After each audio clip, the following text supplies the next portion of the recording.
नमस्कार साथियों, आर के प्रजापत चैनल में आपका हार्दिक अभिनंदन। आज का जो हमारा विषय है कक्षा 12 भौतिक विज्ञान फिजिक्स एनसीईआरटी का सिलेबस है और राजस्थान माध्यमिक शिक्षा बोर्ड अजमेर द्वारा संचालित कक्षा 12 की जो भौतिक विज्ञान की पाठ्य पुस्तक है जिसका अध्याय नंबर है 3 विद्युत धारा, जिसका अभ्यास प्रश्न है 3.5। कमरे के ताप 27.0 डिग्री सेल्सियस पर किसी तापमान अवयव का प्रतिरोध 100 ओम है। यदि तापमान अवयव का प्रतिरोध 117 ओम हो तो अवयव का ताप क्या होगा? प्रतिरोधक पदार्थ का ताप गुणांक 1.70 इंटू 10 की घात -4 डिग्री प्रति सेल्सियस हमें दे रखा है। बहुत अच्छा क्वेश्चन है। नीट एग्जाम, बोर्ड एग्जाम तथा कंपटीशन एग्जाम की दृष्टि से अति महत्वपूर्ण है, इसलिए अच्छे से इसको समझना। प्रश्नानुसार क्या बात हो रही है?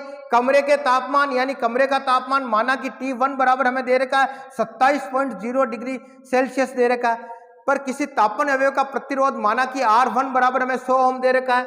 यदि तापमान अवयव का प्रतिरोध बढ़कर R2 बराबर 117 ओम हो तो अवयव का ताप यानी T2 का मान हमें याद करना है। प्रतिरोधक पदार्थ का ताप गुणांक एल्फा हमें दे रखा है 1.70 इंटू 10 की घात -4 डिग्री प्रति सेल्सियस हमें दे रखा है। आगे समझ में, तो सबसे पहले हम करेंगे प्रश्न को हल। ये हो गया हल, और हल में लिखेंगे प्रश्नानुसार किसी तापन अवयव का प्रतिरोध R1 बराबर हमें कितना दे रखा है भाई? कि 100 ओम दे रखा है। आगे समझे, तथा कमरे का तापमान या कमरे का ताप, और कमरे का जो ताप है माना कि T1 बराबर हमें कितना दे रखा है? वो दे रखा प्रश्न अनुसार 27.0 डिग्री सेल्सियस हमें दे रखा। अब प्रश्न ये कह रहा है यदि तापन अवयव का प्रतिरोध बढ़ जाता है, यदि हम लिखेंगे यदि तापन अवयव का प्रतिरोध R2 बराबर कितना है? 117 ओम होने पर। आगे समझ, तो तापमान होने पर अवयव का ताप क्या लिखेंगे? तो होने पर अवयव का ताप, तो अवयव का जो ताप होगा माना कि T2 है उसकी हमें गणना करनी है। और प्रश्न अनुसार प्रतिरोधक जो पदार्थ दे रखा क्या लिखेंगे? प्रतिरोधक का ताप गुणांक, और प्रतिरोधक पदार्थ का जो ताप गुणांक एल्फा हमें कितना दे रखा है? प्रश्नानुसार 1.70 इंटू 10 की घात -4 डिग्री प्रति सेल्सियस हमें दे रखा है।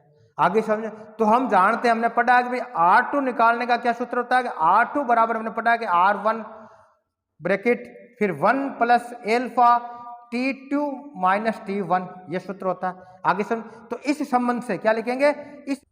इस संबंध से, और इस संबंध के अनुसार कि हमें वैल्यू निकालनी है। हमें क्या निकालना है? T2 निकालना है, जिसके अंदर R2 R1 हमें दे रखा है, एल्फा हमें दे रखा है, T1 का मान हमें दे रखा। तो इस संबंध से हम क्या निकाल सकते हैं? T2 का मान याद कर सकते हैं। तो इसको इस प्रकार लिख सकते हैं, देखो पक्षांतरण करेंगे, ये R1 या क्रॉस में है, मल्टीप्लाई में तो इधर आएगा तो अपॉन में हो जाएगा, तो हम क्या लिखेंगे? ये हो गया R2 अपॉन R1 हो गया। आगे सुनिए, बराबर क्या रह जाएगा? बराबर रहेगा 1 plus alpha T2 minus T1।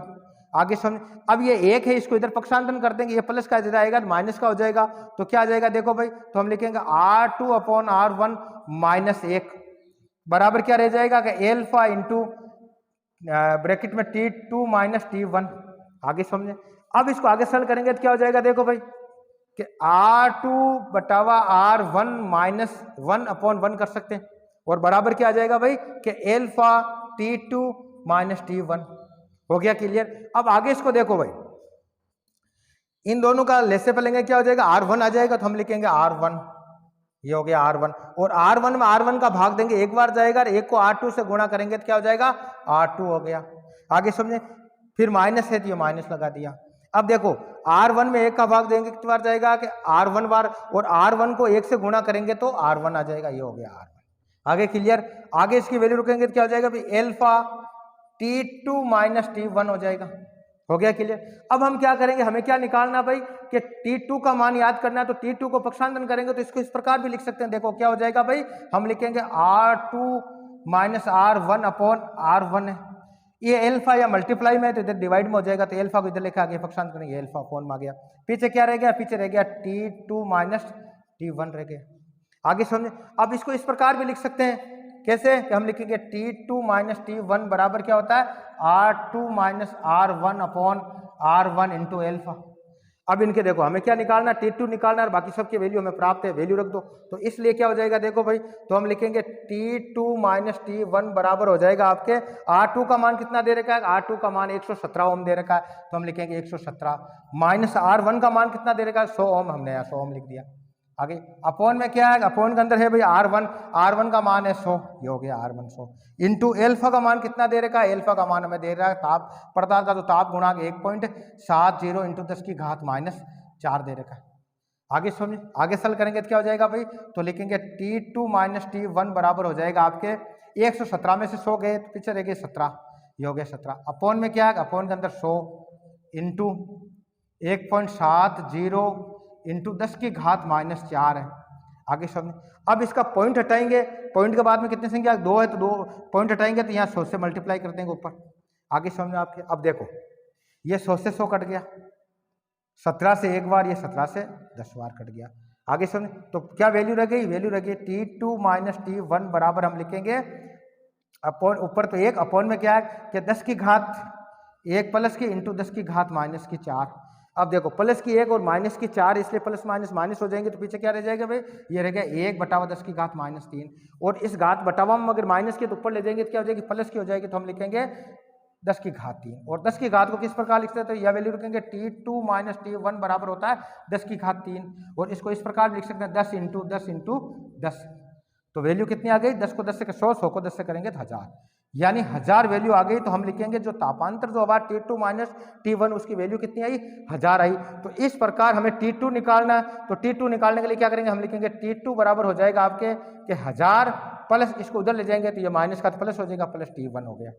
आगे समझे, वैल्यू रखो, तो यहाँ वैल्यू रखेंगे तो क्या हो जाएगा, T2 बराबर हो जाएगा आपके 1000 और T1 का मान कितना दे रहेगा 27.0, तो हम लिखेंगे 27.0।